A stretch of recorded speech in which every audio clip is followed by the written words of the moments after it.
తెలంగాణ ప్రజలందరికీ తెలిసిందే. తెలంగాణ రాష్ట్రంలో ఉద్యమం నడిపించిందంటే మాట పాట.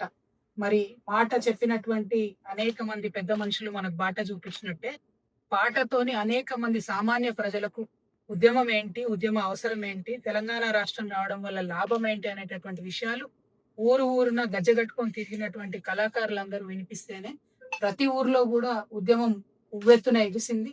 ప్రతి ఊర్లో కూడా ఉద్యమ ఆకాంక్ష అనేటటువంటిది నిలబడేటట్టు చేసింది మన తెలంగాణ పాట అంటే అందులో అతిశయోక్తి లేదు. మరి ఒకరిద్దరు కళాకారులు కాదు, వేలాది మంది కళాకారులు దీని వెనుక నిలబడి మద్దతు ఇచ్చి ఉద్యమాన్ని ముందుకు నడిపినారు. అందులో గత బీఆర్ఎస్ ప్రభుత్వంలో దాదాపు 550 మందికి కళాకారులకు ఉద్యోగం ఇచ్చినటువంటి అంశం మనందరికీ తెలిసిందే.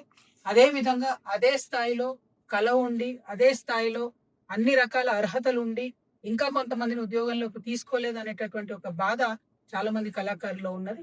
మరి ఇప్పుడు అన్న అనవోజు వెంకటేశం గారి నేతృత్వంలో తెలంగాణ కళాకారులంతా కూడా ఒక ఫోరంగా ఏర్పడి మరి తెలంగాణ కళాకారులకు ఇంకా రావాల్సిన ఉద్యోగాల గురించి పోరాటం చేస్తా ఉన్నారు. ఈ పోరాటానికి తెలంగాణ జాగృతి సంపూర్ణంగా మద్దతిస్తుందని తెలంగాణ రావడంలో ప్రధాన పాత్ర పోషించినటువంటి కళాకారులకు ఖచ్చితంగా మేము అండగా ఉంటాం.